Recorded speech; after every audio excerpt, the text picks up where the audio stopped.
And this huge wall of leaves that you're seeing behind me is actually an enormous tree that is completely blocking the intersection here. It's a scene that's typical all around the city right now and around the suburbs. And if you are heading out tonight, you're going to see a lot of scenes like this one. Trees across the roadway, debris across the roadway. You're going to see lines across the roadway. Don't take any chances. They could still be live. Drive around them. And tomorrow for sure, you're going to see a lot of cleanup going on. I'm Pam Serrano on the city's south side. Vince, the jury has recommended life in prison without parole for 19-year-old Scott Burrows of Hubbard Township. Just last week, he was convicted on 2 counts of aggravated murder for the killings of his elderly next-door neighbors, Dorothy and Charles London. Now, Burrows could have received the death penalty. In fact, Trumbull County Prosecutor Dennis Watkins said this case really fit the legal criteria for the death penalty. The crimes were committed during an act of robbery. It was a horrific crime. Mrs. London was beaten and stabbed repeatedly, as was Mr. London. He was also shot in the face with a pellet gun. Next, a local soldier charged with a horrible act overseas is facing a court-martial, and an area community brings new meaning to the expression, "It takes a village to raise a child." Take a look at this building behind me, owned by Holnam Incorporated. It is completely devastated. Holnam Incorporated manufactures steel slag from Weirton Steel, sells that slag to the cement industry. Their business, a total loss. Witnesses last night reported seeing funnel clouds, and this area wasn't the only area hard hit.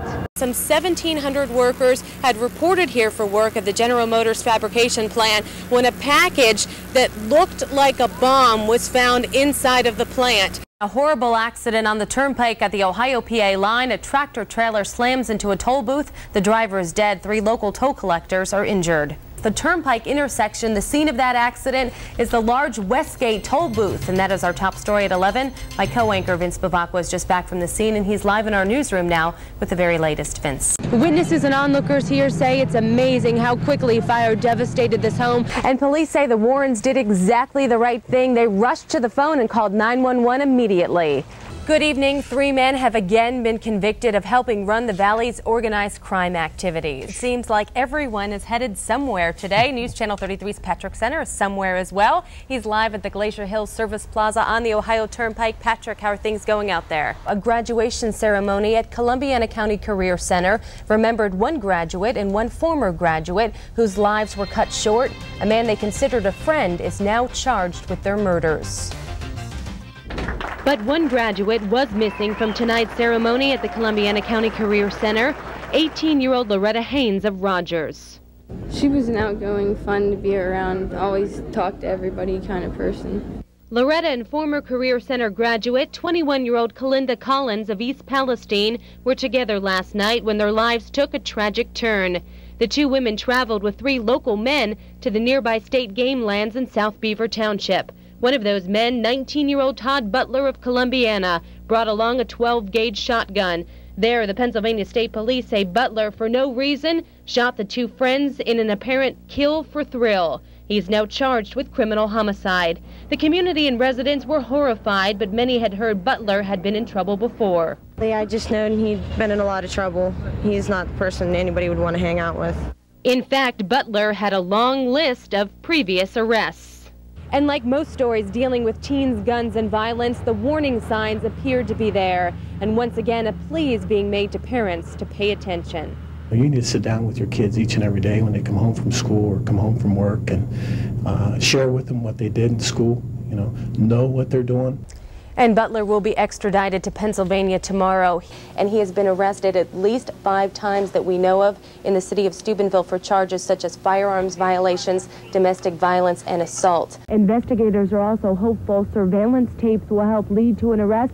Police cameras positioned near City Hall, like the one behind me, monitor this area 24 hours a day. Republican conservative Pat Buchanan is back running for president again and campaigning on familiar ground. Good evening, I'm Pam Serrano. Voters say yes in one community and no in another. And for the second time, it appears the tax has been defeated. News Channel 33's LaCheryl Tucker has just returned from Warren, and she joins us now live from our newsroom. LaCheryl.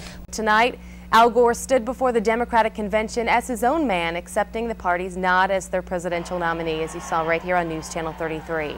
During his speech, Gore set out to tell the American people more about himself We're still an area that needs jobs. What would you say to the people of the Valley that Al Gore and Joe Lieberman can do for them? And David Myhall, the executive director of the Mahoning County Republican Party, also joins us tonight for a reaction to the convention. I traveled to Pittsburgh this evening and had the opportunity to interview Al Gore. Standing in front of Air Force 2 at Pittsburgh International, I talked one-on-one with the vice president, first getting his thoughts on Jim Trafficant and the federal indictment the congressman says he's expecting. Do you think it would be in the best interest of the people of the Mahoning Valley for him to step down before he is indicted? Oh, I'm not going to say that. He has been elected by the people. He is someone I have worked with. He's a fighter for the people. He's been a friend to me. Do you feel at this point that you have let the folks down in the East Liverpool area? Well, I certainly did not, because of what is sometimes left out of that story is that just days before the Bush administration ended, before President Clinton and I went into office, President Bush gave the permit to the company that we had promised to hold up. Gore says even now he's calling for a thorough review of the consequences of the emissions at the incinerator. On bringing jobs to Youngstown, Gore says he has a plan. Tax credits to create jobs right in the communities that don't have enough of them today, brownfields restoration, an increase in the minimum wage, $1 an hour. But as for the jobs of local steel workers that have been lost due in part to free trade policies, he says, then we have an obligation to crack down. I've pushed for that, and we've taken steps that have helped move us a little bit back in the right direction.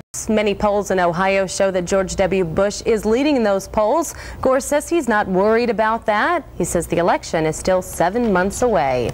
The president's ideas are well received on this southwestern PA college campus. It's been 14 years in the making. The school district is $2 million in debt. This levy will bail the school district out of that debt, and now the state will not take over this school district. For Superintendent Jim Barker, these aren't just numbers on a piece of paper. Congressman Jim Trafficant just moments ago told us there is a tentative agreement on the table between both the union and management. A lot of the businesses in Steubenville and Mingo Junction, especially the mom and pop businesses, are indirectly affected by what's happening at the mills. And although there is still no confirmation of a tentative contract agreement between the union and the company, here is what we know tonight, and here is what is new tonight at 6 o'clock. We know this meeting at the USWA's international headquarters in downtown Pittsburgh was called yesterday, and as expected at noon today, the presidents of the local unions began arriving at the Gateway Center building. And although we weren't privy to the information in that meeting, Chief Negotiator Jim Bowen did hold an impromptu news conference. The biggest victory in the history of the U.S. labor movement. Those were some of the words today by Chief Negotiator Jim Bowen for the union here at USWA International Headquarters, where we've been camped out. Good evening, everyone. I'm Pam Serrano. And I'm Vince Bavacqua. One Mahoning County town really has something to be proud of tonight. At gas stations and stores across the valley and nation, selling cigarettes is big business. But the law prohibits the sale to minors, and stores are required to check IDs. But teenagers still get cigarettes. They just don't get them in Beaver Township. Tonight, the township awarded vendors for refusing to sell tobacco to minors. The County Board of Health and the police joined forces with store owners and managers. Managers like Sue Metcalf. Sue works at the Sunoco on Market Street. And if you checked it and it's right, then you hit acknowledge, and then it finishes out the sale. It's a fourth-degree misdemeanor if you're caught making the sale to a minor. More often than not, the store doesn't pay the price, but the clerk themselves who sold the cigarettes. The penalty, 30 days in jail, a $1,000 fine, and they usually lose their job to boot. I say, I'm not going to jail for you. You know, if you want cigarettes, that's just too bad. We won't do it. And Sue has another important reason for not selling cigarettes to minors. She recently caught her 12-year-old son with cigarettes. Normally for ball games, about 6,400 people sit in these stands, but on the field and in the stands tonight, there's almost 10,000 people in attendance. Okay, perhaps it is a little crazy, but they do keep safety in mind. About every 6 jumps, these planes are switched, refueled, and inspected. The History Channel is here doing an expose on the city of Warren, the 200th anniversary of the city, as well as the opening of the new Packard Car Museum. It is the Drive for 5 in a 5th national championship.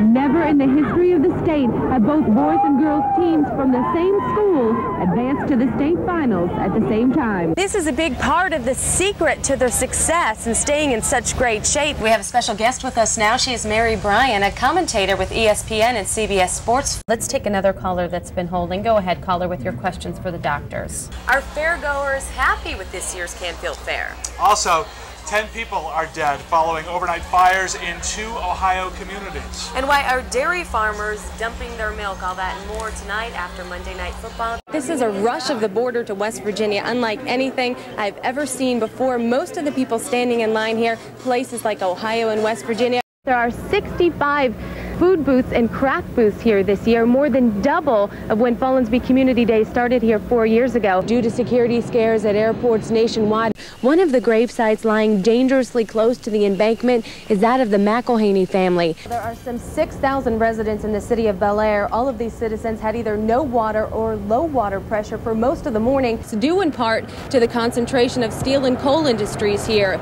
As many as 200 people came here to the Steubenville post office last night. With such little progress made, Paige's mother sought help outside American medicine.